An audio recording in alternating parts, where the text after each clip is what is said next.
conclude in week 8. We've gone 8 weeks together through the I am series, looking through the Gospel of John and the different I am statements.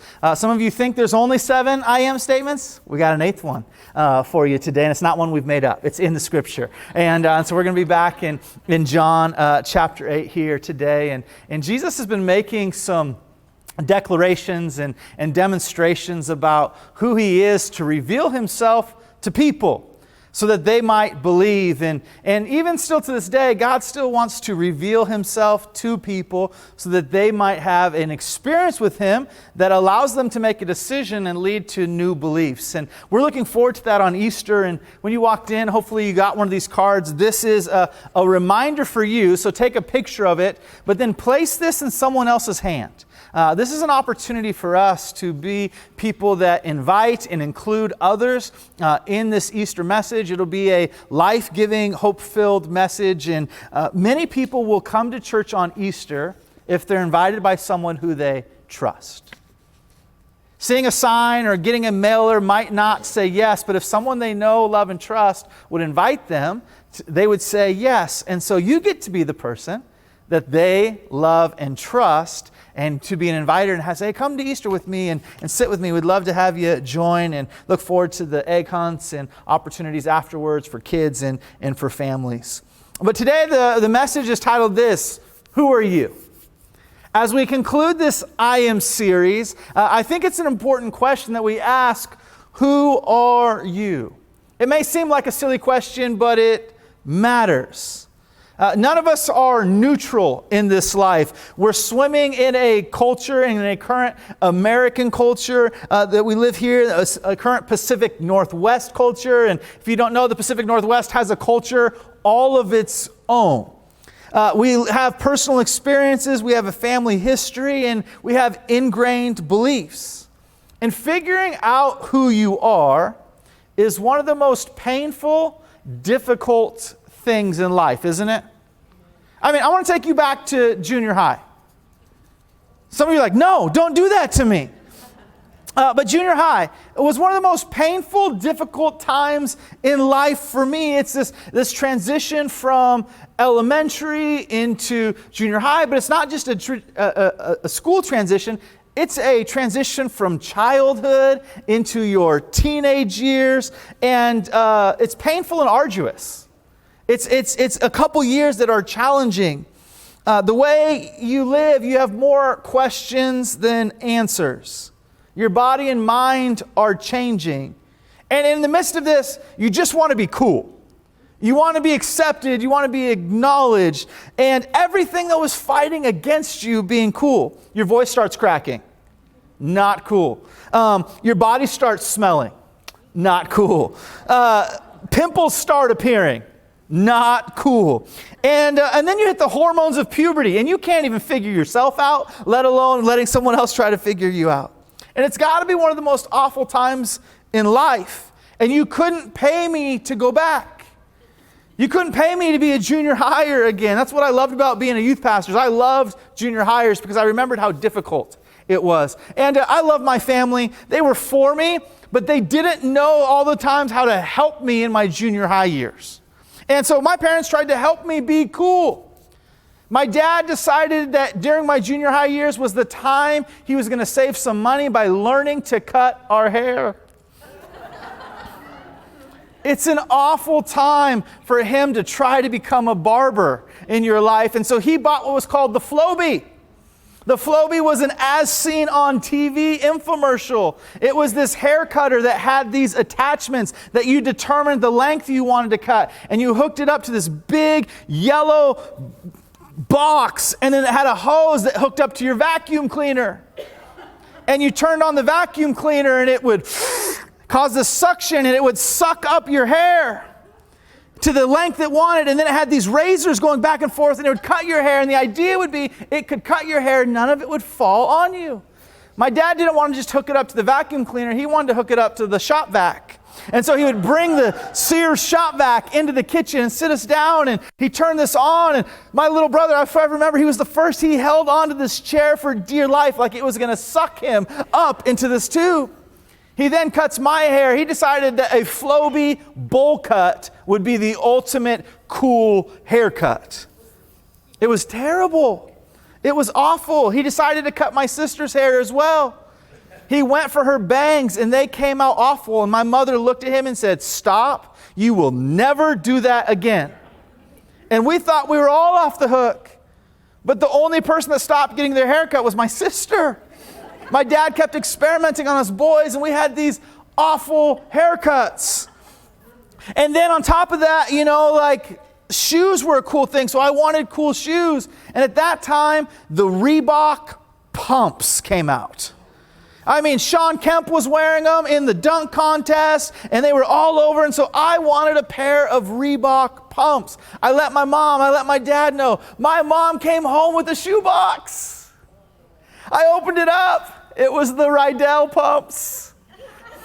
Not the Reebok pumps, the Kmart version of the pumps, the Rydell pumps. And my dad says, "Hey, they're just as cool. No one will notice." Not true. Kids immediately noticed, especially on day 2 when the pump popped. And every time I walked, it was squish, squish, squish, squish. It was all the air that was supposed to fill those shoes was coming out of the shoes. And I really struggled with who I was, with the beliefs about myself, with the way I viewed myself. And it's a pretty common thing, not just in junior high, but in life. That we don't just have junior high moments. Sometimes it's when we get into adulthood that we look at ourselves and we struggle with knowing and identifying who we are. You see, as we get older, we just hide behind titles, accomplishments, careers, and even relationships. Or sometimes we just shelter and hide because we don't like who we've become. And even some of you, you're in the midst of this new journey with Jesus. And as exciting as it is, it's also hard because you've been made new and things are changing. Even yesterday I was talking with a guy who he's given his life to Jesus, but as a result of giving his life to Jesus, a lot of his relationships have changed because he's not living the way he used to, and all his friends continue to live the way they do. And so it's led to him feeling like they don't want to spend time with him because he's not interested in going the direction. And so he's struggling with, what's this new life look like? What's this new journey with Jesus about? And as we've journeyed through the I am statements of John, we've seen that Jesus was clear on who he was. He was clear, and he would make these declarations and these demonstrations to show the world, not just in that moment, but in every moment, who he is.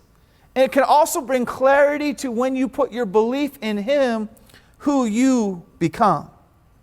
And this leads us to our final I am statement in John chapter 8, verse 58. And it says this: Jesus said to them, "Truly I tell you, before Abraham was, I am." Truly I tell you, before Abraham was, I am. Now, to understand this statement, we're going to need to go back in the story, and we're going to do that in just a moment. But what I want you to understand today, and the big idea for today's message is this: freedom is found when your identity is in Jesus. Freedom is found when your identity is in Jesus. In John chapter 8, we were here earlier in this series, and earlier in John chapter 8, Jesus made the statement, "I am the light of the world." And he's talking about this opportunity for people to not live in darkness anymore, but to receive him, believe him, and walk in light. And he begins to expound on that conversation and begins to bring clarity to what it's like to live a free life, to live a life of freedom. And they get into this conversation and they say, "We don't know what slavery's like. We're descendants of Abraham." And Jesus goes on to explain, and he gets the statement, "Before Abraham was, I am." And so in verse 30, we're going to pick up the story here. So he says this: "As he was saying these things, many believed in him. Then Jesus said to the Jews who had believed in him, 'If you continue in my word, you really are my disciples. And you will know the truth, and the truth will set you free.' 'We are descendants of Abraham,' they answered him, 'and we have never been enslaved to anyone. how can you say you will become free?"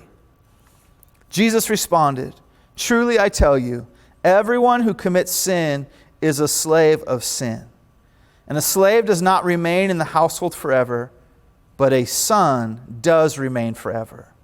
So if the Son sets you free, you will really be free." So if the Son sets you free, you really will be free. The first thing I want us to know this morning is that the great I Am invites me into a revelation of who I am. The great I Am invites me into a revelation of who I am. We see in this passage that this statement starts with "many believed in him." And belief is the precursor to identity. What we believe begins to shape who we are. And we live in a world that has many different beliefs, many different worldviews. A worldview is the way through which you believe things becomes the way through which you see things and interpret what you see.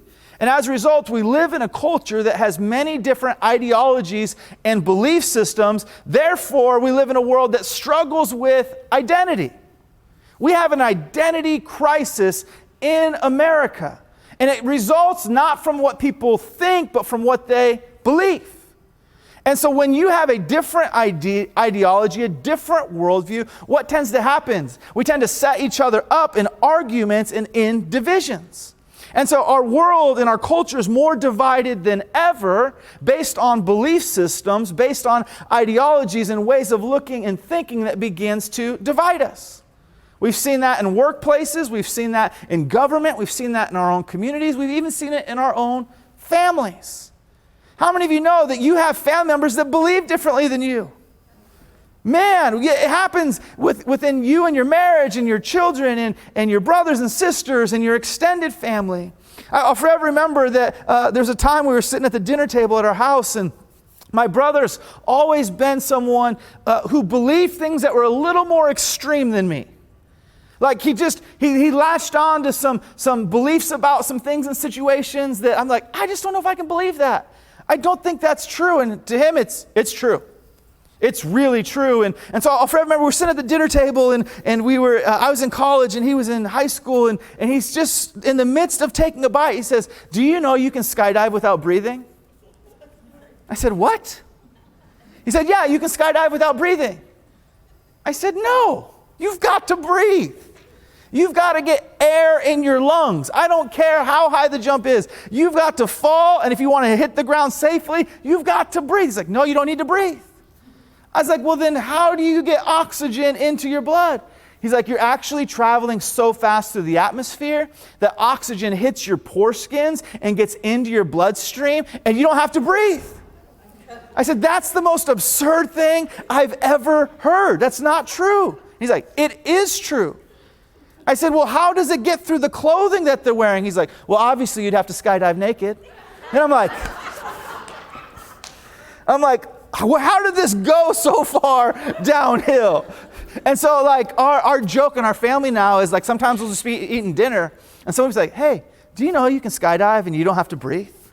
And he just looks at me and he's like, "Okay, it's been years and years and years. I made a mistake." But sometimes we believe things that aren't true. And we believe things about others and we believe things about ourselves. And those beliefs don't just stay as thoughts, but they become formative in our identity.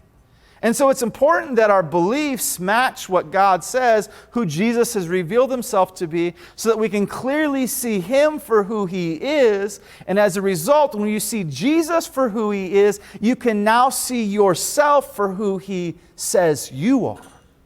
And your belief in him begins to give you a new identity where you are made new, and you can see yourself for the person he's created you to be, that he's purposed you to live to be, not through your past, through your shame, or through your mistakes, but through him who's in you and living through you. You see, how you see yourself and what you believe about yourself reveals who you are. If you focus on your failures and your shortcomings, you will carry around a negative image and view about yourself. You will struggle to see yourself the way you're intended to until you have a belief in Jesus. Because He's the only one who will never fail you or let you down. He continues to love you even at your worst. And belief begins a new journey called discipleship. This process of growing to become more and more like Jesus. It's a journey that starts with a new belief. He says this, many believed in Him.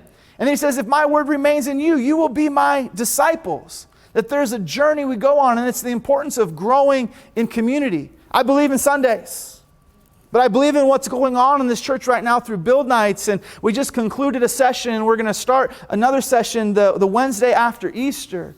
To grow in community. I'm part of a men's group, and this last week there was 24 guys meeting together, and we're encouraging one another. We're sharing experiences, we're sharing stories, and we're calling each other up to be the men that God's called us to be in our homes and in our workplaces and in our community. It's beautiful. I invite you to be part of it. There's Sisterhood, a group of ladies that meets here on Wednesday night. There's Following Jesus and different opportunities to grow. But we need to grow and become who God's wanted us to be, because when your beliefs begin to change and they're in alignment with what God says and who He says He is, you can begin to see yourself for who He's created you to be. You see, discipleship is a journey of following Christ to become more and like Him. And it's not just about changing your behavior, but changing your identity. And when your identity changes, your behavior follows. You'll make different choices because now you believe different things about God and about yourself. It's no longer about what I do and don't do, but it's about who I am. And at the end of the day, you've got to be clear on who you are. Because who you are and who you know yourself to be will determine the decisions that determine the direction, that determine the destination of your life.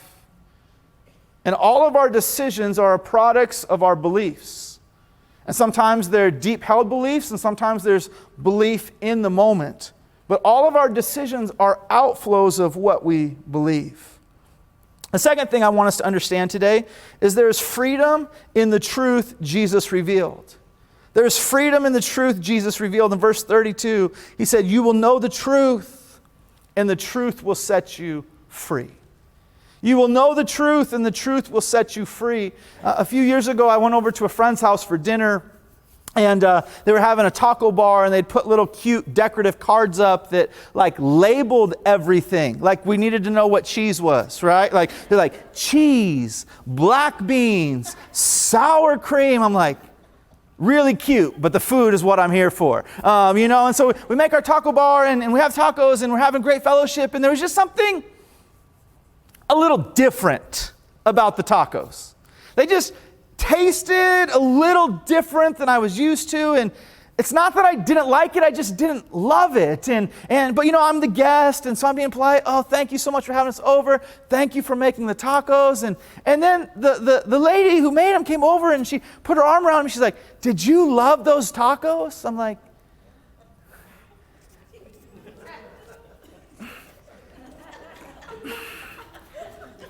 yeah.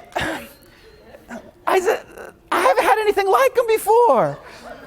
They were a little different. She's like, did you like the sour cream? I was like, she's like, it was Greek yogurt. I was like, you made all those signs and identified everything just to put sour cream on the Greek yogurt to trick me? You see, this was one of my youth leaders. And so she had permission to mess with me like this. She's like, I wanted to see if you could taste the difference between Greek yogurt and sour cream. I was like, you said you loved me. And now you did that to me? And I was like, no, I didn't like it. I didn't enjoy it. And I could taste the difference. I just couldn't identify it. And she's like, oh, I thought I could get you. I thought I could trick you. I was like, you're a liar. You're a deceiver. You don't know me and you don't love me. You see, she believed something and thought she could put a belief out there for me to believe as well. She put a sign and she labeled it to try to trick me. Although it was simple and fun, it's a reminder that the enemy will label things in our lives put things in front of us, claiming for it to be one thing that satisfies a desire. The whole time he is deceiving us and tricking us to keep us enslaved to a pattern of this world, to a pattern of sin that keeps us from walking in the freedom that Jesus has for us. Jesus didn't say you will hear the truth. He didn't say you will see the truth. He said you will know the truth. You will know the truth. And knowing the truth, not just having knowledge of the truth, but believing in Jesus, having a relationship with him, will bring freedom. And not just freedom for a moment, but freedom for a lifetime. There's freedom when you wake up in the morning and you know Jesus. There is freedom when you go to work and you know Jesus. There is freedom when you come home and the day has been stressful and you know Jesus. There is freedom when you lay down your head and not everything's been taken care of for the day, but you know that he is taking care of you, and you will rest at night because you know him and the freedom found in him alone. Amen. Truth cannot be separate from the believer. There's not just things that we think. There's things we know to be true, and they become ingrained in us. And as they become ingrained in us, you hunger for it. You long for it. You want more of it because you've experienced freedom from a belief in Jesus that you've never experienced before. And this truth brings freedom. We live in a world that's seeking to try to be free. And people will pursue extreme adventures for a moment of exhilaration and freedom. They'll skydive, they'll climb mountains, and they'll feel free, but they've got to come back to earth at some point. And they've got to come back to their daily rhythms and routines. There's people that will inject things into their system, trying to experience freedom through the use of drugs and narcotics. But guess what? They come back, and they come back with an addiction. They come back with challenges and broken relationships. There's people that will throw themselves at the sake of others, or use others for their own pleasure, for their own will, for their own sexual experiences, to experience what they think is freedom, but yet it's captivity over and over again. There's people that will pursue luxury and the good life and the finer things. It's trying to find freedom, but it's not found in any of those things. The Bible declares that sin is pleasurable for a moment. The things apart from God, yeah, they feel good, but they feel good just for a moment. And after that moment, they leave us more empty and broken than we were before. But Jesus says you will know the truth, and the truth will set you free. Everything else in this life is temporary and a facade. Jesus brings freedom to your life that never has to leave. I mean, there's things we find joy in this world, and they're not wrong. On Thursday night, when Gonzaga hit that buzzer beater, I wanted to stand and scream and shout, but I had 3 girls that were sleeping upstairs. And if I knew I did that, I might not have made it to Sunday. I might not have been here. But last night, when they were losing by 30, there was no screaming. There was no shouting. And those are just temporary things.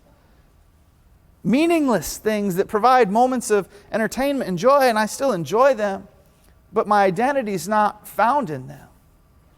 You see, many of us put our identity in the things we do. And one of the most comfortable things is to identify ourselves by what we do. 2 questions we usually ask people right away. What's your name? And what do you do? We try to figure people out in 2 questions. You can't figure anybody out in 2 questions. You can hide someone, or you can hide behind something as a person in 2 questions. You can put someone else in a box in 2 questions. But you want to know me? You want to know what I'm about? You got to know where my beliefs are, what my foundation is in. There's things that I love to do. I love to hunt. I dream of hunting. I watch YouTube videos weekly about other people hunting. I'm borderline obsessive. But that's not who I am. It's what I do. I'm a sports fanatic. The Mariners start one of the most exciting seasons this Thursday. Opening day. And I do love sports, but that's not who I am. You see, I found a belief system in Jesus Christ, in a person that has now defined who I am. And now because of who I am, it now defines and dictates everything I do. And everything I do is now different because of my relationship in Jesus. You see, the invitation is in light of what Jesus has done for you to now see your identity in who He sees you to be, and who He knows you to be, and who He's called you to be.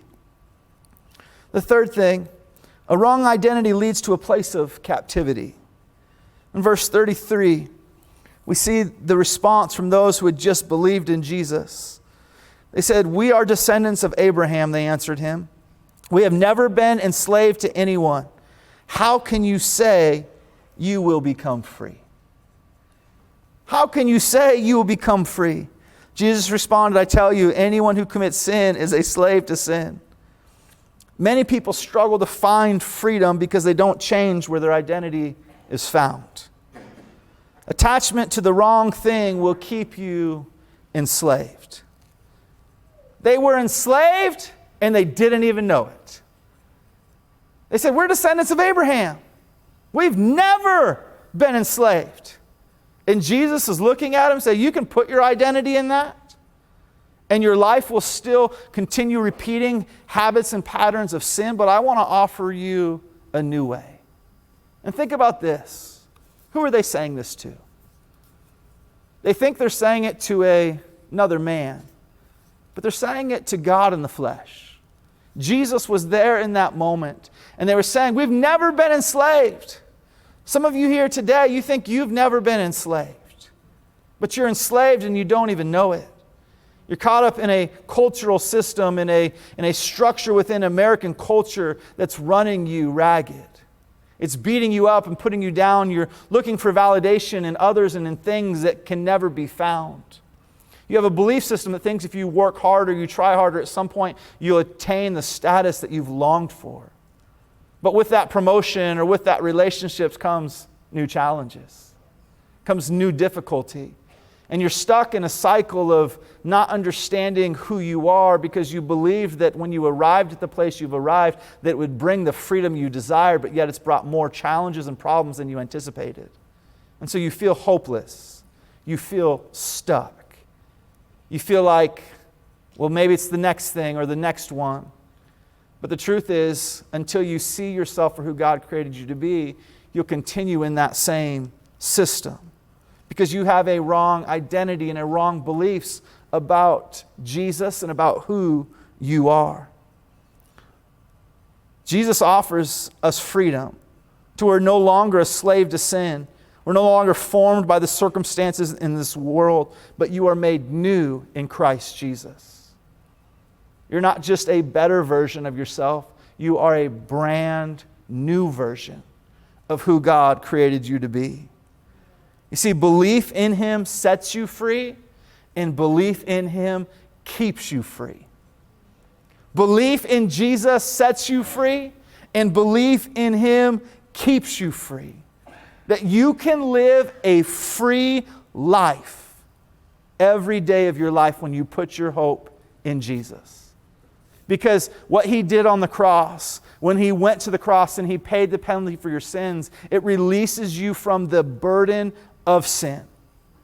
There's a payment for sin, and it's called death. And it's what we all owe. But Jesus paid that penalty on our behalf so that we could receive forgiveness and new life in Him. We are no longer clothed with the shame of our past or our mistakes or of our own deficiencies, but we're clothed with His righteousness, His perfect holiness, and we are made new. And because He set me free, He's the only one that can keep me free. He's the one that leads my life and guides my life, and my identity is no longer in myself, but it's in Him.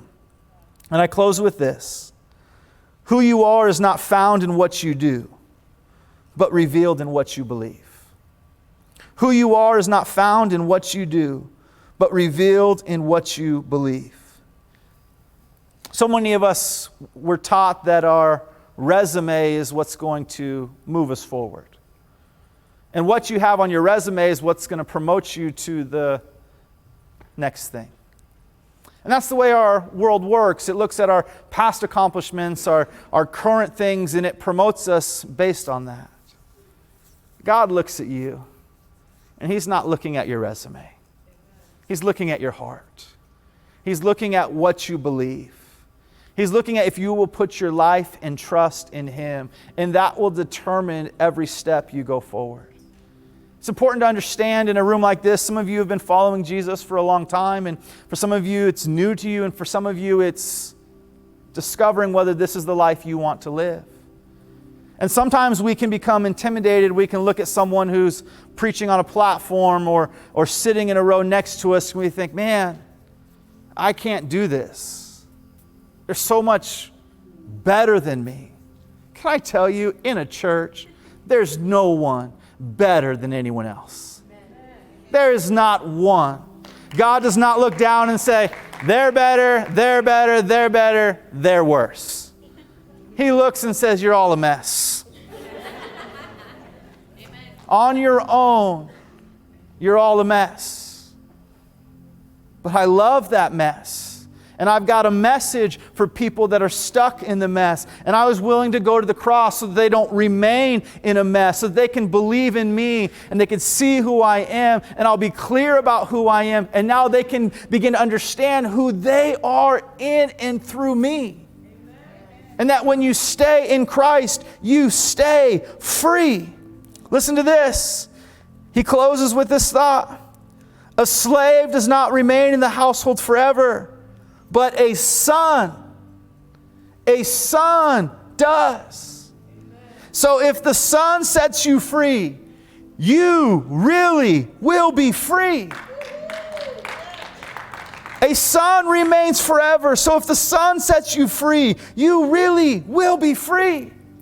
He's giving them the opportunity for a new identity, not to see themselves as descendants of Abraham, but to see themselves as sons and daughters of the living God. And any other identity will keep you in places of captivity, but identity in the Lord Jesus Christ, who went to the cross for you, who died, who was put in a dark tomb, and who was raised again, will keep you free.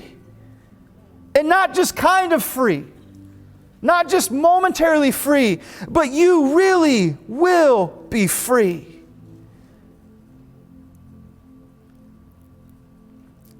Yesterday I went to a funeral for one of my old football coaches. And it's been a long time since I played football, 22 years. And there were some other teammates there, and we hadn't seen each other since we stopped playing, and I got to meet some of their spouses, and this one guy, he introduced me. He's like, this is Tyler. Man, he was the best football player on our team. And in that moment, it sounded really shallow, because that was 22 years ago. I looked at her and said, yeah, we won 2 games.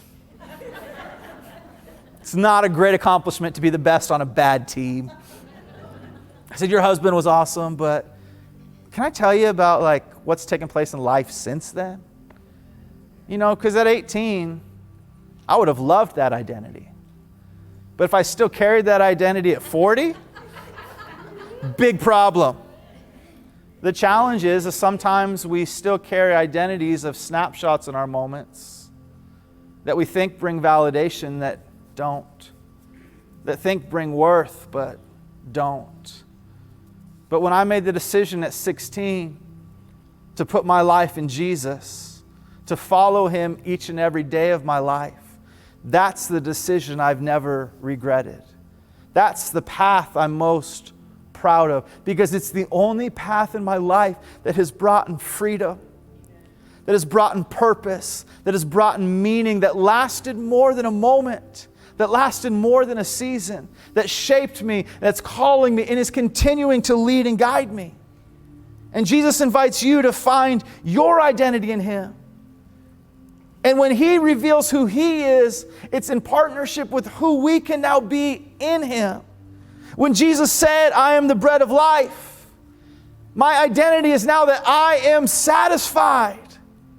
Because He said those who come after Him will never hunger or thirst again. And so if I believe He's the bread, then I am satisfied.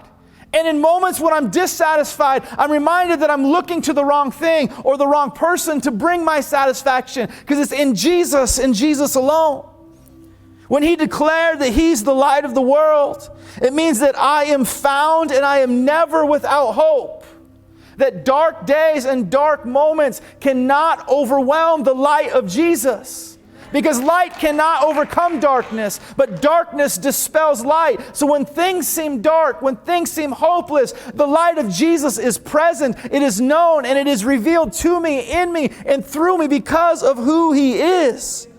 He says, I am the gate, which means every day of my life I am protected and provided for. That the Lord is my protector and my provision. And so He will supply all my needs according to His riches and glory. His eyes are on me. His eyes are on you. He's looking out for you. He's watching over you every moment of your life. He said, I am the good shepherd, which means that there's not a moment that you're not loved. That you are loved beyond what you could ever imagine. He cares for His people. He cares for you. He longs to have you in His presence and in His arms. And there's a day when we will escape this earthly mess and will be in our Heavenly Father's arms, and you will realize the love and care He had for you every day of your life. He said that I am the resurrection and the life, which means that dead things don't stay dead.